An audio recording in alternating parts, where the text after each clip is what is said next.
BTS के members कई सारे लोगों को इंस्पायर करते हैं और हम सभी भी बीटीएस से बहुत ही इंस्पायर्ड हैं।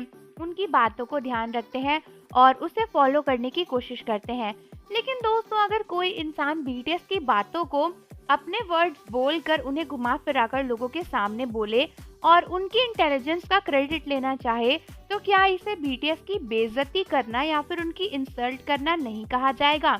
अब आप सोच रहे होंगे कि आखिर ऐसा किसने कर लिया है। तो दोस्तों, आपको ये जानने से पहले चैनल को ज़रूर सब्सक्राइब कर लेना चाहिए और बेल आइकन भी प्रेस कर लेना चाहिए। तो दोस्तों, जिस इंसल्ट की मैं बात कर रही हूँ वो रिसेंटली बीटीएस के लीडर आरएम के साथ हुई है, क्योंकि जनवरी 27 को ना एक बहुत ही बड़ा मॉडलिंग शो हुआ था, जहां पर ना सैन पैब्लो इज़ाबेल फिलीपींस में कई सारी आई थी मॉडल्स, जिनको अपने कॉन्टेस्ट को जीतने के लिए कुछ क्वेश्चंस का आंसर करना था। तो इन्हीं क्राउड में एक फेवरेट कैंडिडेट थी जिनका नंबर 17 था, जिनका नाम लाला चीना भी है।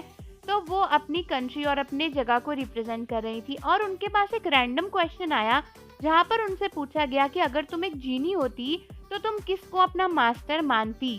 तो दोस्तों, इस क्वेश्चन का आंसर देते टाइम उन्होंने बोला कि वो अपनी मदर को अपना मास्टर मानती और उनको सर्व करती। लेकिन दोस्तों, उनकी स्पीच में ना एक चीज़ बहुत ही ज़्यादा खास थी जो आर्मीज को नोटिस हो गई, और वो ये कि जब उन्होंने बोलना शुरू किया तो उन्होंने बोला कि गुड इवनिंग एवरीवन, अगर मैं एक जीनी होती तो मैं अपनी मदर को सर्व करती।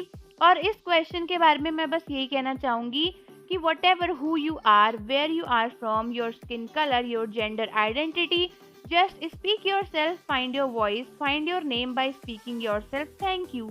ये चीज़ उन्होंने अपनी स्पीच में बोली। अब दोस्तों, पहली बात तो ये कि क्वेश्चन से बाकी का पार्ट एकदम ही अनरिलेवेंट था, और फिर कई सारे आर्मीज को जब ये वीडियो दिखी तो उनको तुरंत याद आ गया आरएम की वो स्पीच जो कि उन्होंने यूनिसेफ यूएन में बोली थी, जहाँ पर आरएम ने एग्जैक्टली यही सेम वर्ड्स बोल दिए थे। तो दोस्तों, उसके बाद कई सारे आर्मीज को लगा कि कहीं ना कहीं ये आरएम की इंसल्ट करने जैसा था, क्योंकि अगर उस मॉडल को आरएम के वर्ड्स को यूज भी करना था तो वो मेंशन कर सकती थी कि किम नामजून के वर्ड्स हैं। लेकिन नहीं, उन्होंने सबके सामने इतने कॉन्फिडेंस से आरएम की स्पीच को कॉपी पेस्ट कर दिया। मतलब एक तरीके से उन्होंने ये क्लेम किया कि ये उनकी थिंकिंग है, ये उनकी स्पीच है।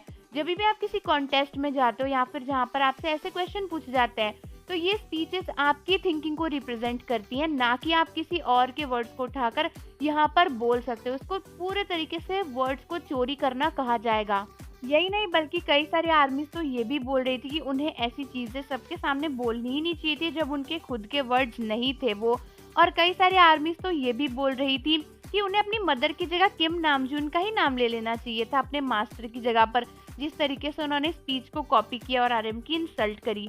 तो आर्मीज, मुझे बताओ कि क्या आपको भी लगता है कि ये करने से उन्होंने आरएम की इंसल्ट करी है? और जाने से पहले चैनल को सब्सक्राइब कर दीजिए, बेल आइकन प्रेस कर दीजिए। मिलते हैं आपसे अगली वीडियो के साथ।